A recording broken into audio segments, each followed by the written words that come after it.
Let me start with my personal story tonight. No big deal.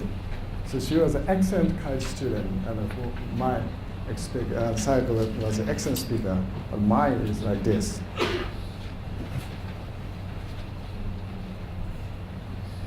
So this is more than 20 years ago. I was a med student, and I was just a normal student, like many of you here, hanging around, holding parties, just like that. And it was bubble economy at that time, having fun. The major problem was I was not interested in anything at all. I was just lost. And I didn't want to be a doctor, even though I was a med student. So I dropped out of the med school just before the graduation. Seriously. All my classmates thought I was just crazy. And then first I went to Okinawa by bicycle. And then I took music lessons in Jamaica and continued to travel across the world. But still, I didn't have any confidence in myself. And again, I was still lost. Just by accident, I met a French traveler in Calcutta, India, who brought me to the missionaries of charity run by Mother Teresa. This is the one. But I didn't know anything about her at that time, nor planned to stay there. But in the end, I stayed there for 3 months. There is a famous word by Elie Wiesel, later quoted by Mother Teresa by herself. The opposite of love is not hate, it's indifference. At that time, yes, I was indifferent, and I didn't know anything about it.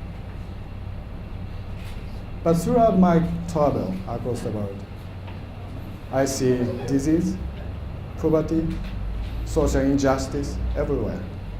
So I thought I should do something. So I went back to Mexico, and became a doctor. Yes. And I decided to work in a rural hospital in Chiba Prefecture, where there was very limited access to quality services. And then I went to the Rwanda refugee camp in 1994, after the genocide. It was a massive camp, huge camp, with more than several millions of refugees. I think it was one of the largest in the history. And I was the first Japanese doctor who went there. This is Goma, a border town of the former Zaire, currently DR Congo. Every day, there was a huge influx of the refugees, a huge number of refugees. And there was an outbreak of cholera, so many people were dying. So we set up a small clinic, outpatient clinic, to provide medical services. And there was a long queue, and kids were dying on the spot. Despite this, things are getting worse. And I really became helpless. I really felt helpless when I was looking at these desperate kids who didn't have any access to basic services, such as vaccines and drugs.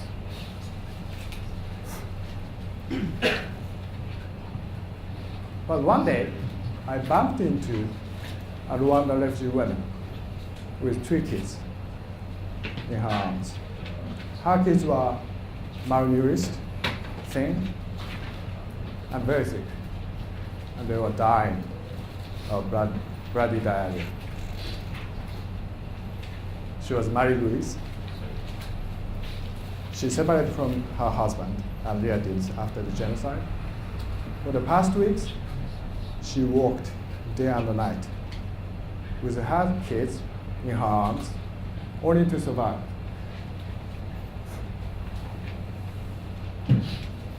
And when the kids were getting recovered, I gave medication to them. She offered us some sort of help.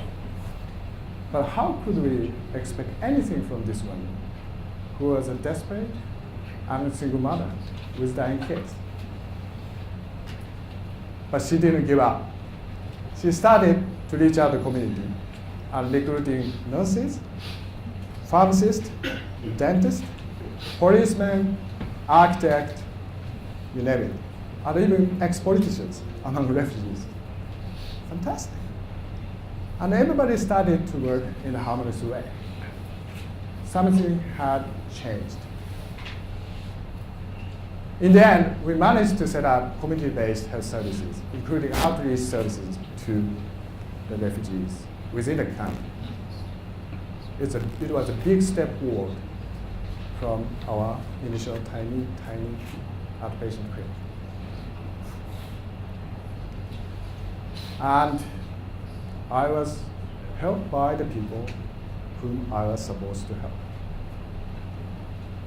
And the team was connected by a hope.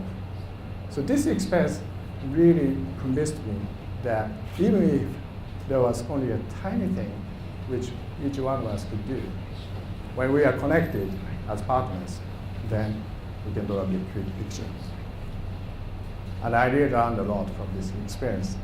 And it is not just a charismatic leader who can make a difference, but a strong partnership with mutual respect can also make a huge difference. And this was my story 20 years ago. But now let me talk about what has happened in the past 20 years. Japan, the Japanese, you, and we have done so many things. One of the great examples is the establishment of the Global Fund to fight AIDS, tuberculosis, and malaria. The Global Fund is a public-private partnership. Okay? It's a PPP. It's new, which was actually proposed by Japan in 2000 at the G8 Kyushu Summit. The idea from Japan was supported by many partners, and the Global Fund has saved millions of lives. So by setting up effective partnership, a great idea from Japan has resulted in a huge impact on the ground across the globe.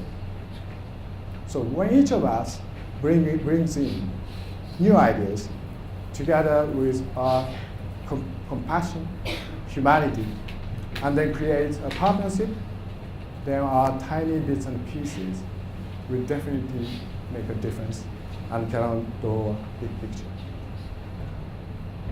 Finally, I'd like to remind you of Marie-Louise again. We bumped into each other on the street in Rwanda. And she helped us. And she moved to Fukushima, where she set up her own NGO to support education activities in Rwanda. And now she's helping the children in Fukushima who are affected by the terrible disasters.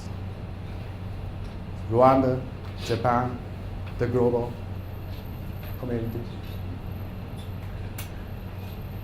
You know, once we have the strong enough partnership, and if we have a compassion, humanity, then we can do a big picture.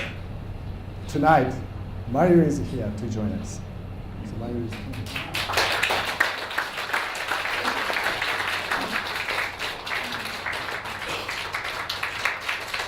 So this is a lot.